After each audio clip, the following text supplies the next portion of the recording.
evening, Dr. Holman, Vice President Erdenberger, members of the board, Dr. Logan. All right, this evening I'm here to give a brief update on the ESSER grant funds.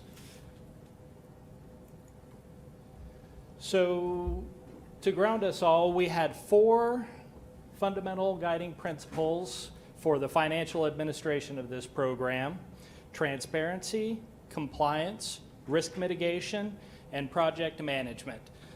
These guiding principles were designed to ensure that there would be no surprises for leadership and the board members, that we would have full compliance with our internal district procedures, processes, and board policies, and also state and federal compliance requirements with grant programs, to ensure that we spend the funds within the allotted time frame of those grant dollars, and that all of our processes were followed throughout the course of the grant programs, and to maximize the utilization of these funds. In developing the budget for ESSER 2 and ESSER 3 grant programs, 4 key pillars were identified to help support Omaha Public Schools: academics, student and staff well-being, infrastructure, and family and community engagement. And in addition to those 4 pillars of support are the administrative costs for overseeing the grant program and indirect costs to manage the program. We implemented a multi-layered approach, including executive level oversight and controls, program and project level controls, and finally, accounting and grant management. We're pledged to frequent communication with you as the board members, and also to the Nebraska Department of Education as the pass-through oversight entity for these grant funds. All funds have been submitted through a budget process through the Board of Education to allocate them for specific purposes for the grant program that are in alignment with the pillars of support. And there's a monthly executive oversight meeting for all of the grants and the pillar level reviews. That includes myself, Mr. Ray, Mr. Wakefield, Mr. Maskell, and our ESSER project manager, Mr. Long. We also have program and project level controls closer to the ground level that include calendar and cycle management to ensure we stay on track, detailed spending plans, including Gantt charts to help identify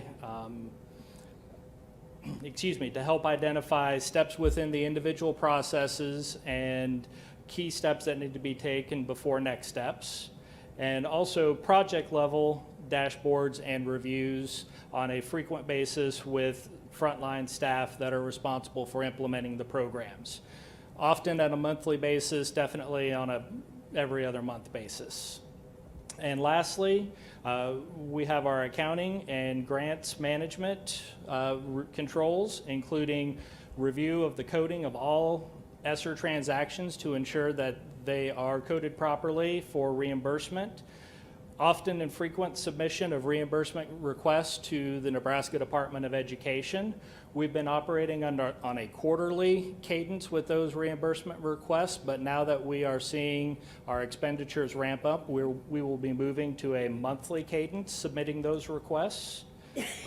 Full participation with NDE audits and other external reviews. We've already participated in 2 external reviews, one directly with the Nebraska Department of Education and one with the U.S. Department of Education, who is monitoring the State Department of Education. And lastly, timely submission of all applications or any budget amendments or process amendments that are approved by the board. As a reminder of the amount of money the ESSER funds have provided the district, a total of $304 million. ESSER 1 was $23.2 million that was originally awarded in May of 2020, early on in the pandemic, and those grant funds have an expiration of September of this year. ESSER 2 funds totaling $86.4 million were awarded in January of 2021 and are available for our expenditure through September of 2023. And finally, the largest bucket of money, ESSER $3, totaling $194.4 million were awarded in March 2021 and are available for our use through September of 2024. I'm happy to report this evening that 100% of our ESSER 1 allocation of $23 million has been fully expended. Our last non-public partner submitted their last invoice for reimbursement, and we will be forwarding our final reimbursement request to the state in short order. 84% of those funds were used for student technology devices and connectivity for iPads in the T-Mobile Connection program during the 2021 school year. 11% were required to be shared with our non-public partners and were utilized for academic remediation and student and staff safety in their school buildings. And 5% was utilized for administration of the program and indirect costs related to the grant program. To date, we've expended $20 million of the ESSER 2 and 3 funds, approximately 70% of those two grants. July saw the largest single month of expenditures to date, totaling $7 million.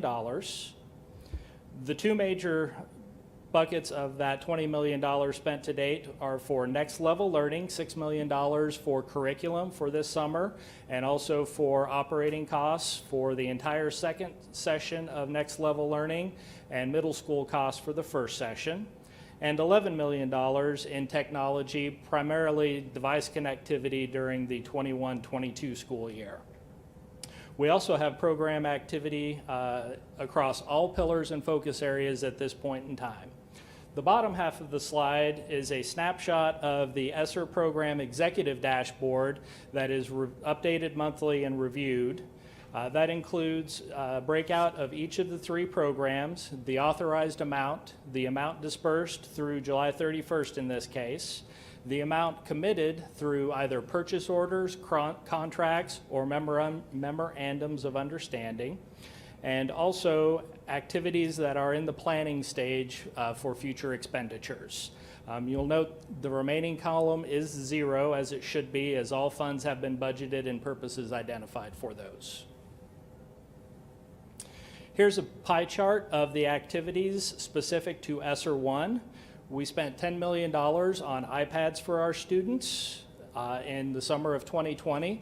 This was supplemented by general funds, Title I funds, and Title IV-A funds for technology as well. $9.5 million for the T-Mobile contract for internet connectivity.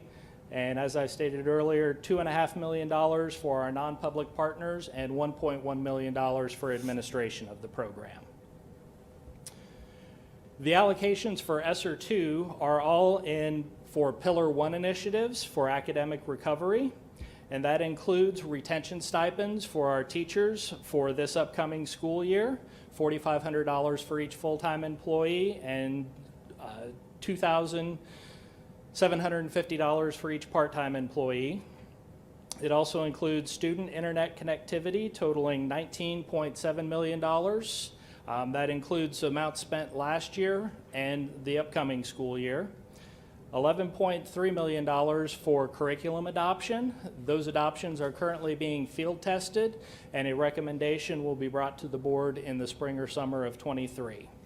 An additional $10 million to replace and replenish our student iPad devices as they age and get wear and tear on them. $6 million for curriculum for Next Level Learning, and $5.3 million for program management, including indirect costs. Here's a snapshot of the ESSER 2 specific dashboard that is updated monthly and reviewed. I would focus on the pie chart on the upper right-hand corner. The green slice shows the amount of actual expenditures to date, $14.4 million. The large blue section shows the committed spend, purchase orders, contracts, and memorandums of understandings issued, totaling $55.2 million. And then the gray slice are the activities that are currently in the planning phase, $16.8 million. And the bottom half of the dashboard breaks out the individual activities and the pillar for this grant program. And as I noted earlier, all activities for ESSER 2 are currently in the Pillar 1 of support. The breakdown for ESSER 3 includes $43.4 million for stipends for the 23-24 school year, $62 million for academic instruction and acceleration, including high-dosage tutoring, after-school programs, next-level learning for the summer of 23 and 24, $20 million for teacher pipeline and development, $19.3 million for student technology, including additional device refreshment, well-being and staff and students for $5.8 million, investments in our district infrastructure totaling $25 million, family and community engagement of $9 million, and lastly, program management of $9.3 million. And here is the dashboard for the ESSER 3 program. You'll notice that the green slice is much smaller on this slide. We expect to see that growing rapidly as we move through the 22-23 school year. And a significant amount is in the committed phase, $67.8 million, with $120 million still in the planning phase, largely intended for the 23-24 school year. Some of our accomplishments with the ESSER funds from a financial perspective has been high communication and financial transparency across all levels of the program, with, as I stated before, monthly internal updates on activities to leadership at an executive level and also at a project or program level. We successfully developed the application and submitted ESSER budget amendments in March and June of this year based on the board recommendation. Reimbursement process has been timely, accurate, and effective. We've largely received our reimbursements from the State Department of Education within 30 to 45 days after submission, which is very good. And internal accounting controls and procurement processes are running smoothly and have identified some minor mistakes along the ways that we were able to correct prior to submission of any information to the State Department of Education. Lastly, I'd like to recognize that in our ESSER 3 allocations, 40% of those funds are dedicated to academic recovery, which is double the amount required by the grant guidelines of 20% for academic recovery. So we are focused on our students. Next steps over the coming months will include a review of next level learning. The last of the actual costs associated with next level learning should be recorded in the accounting system this month, and then we will undergo a detailed review of those in addition to our general fund expenditures this summer, along with academic results from the program with our research department, and hope to report back to the board on those at our next update on the ESSER program. We will be making our first stipend payment to our staff on September 1st. That will be approximately $12 million for our full and part-time staff. Full-time staff members will receive a stipend of $1,500, and part-time staff members will receive a stipend payment of $750.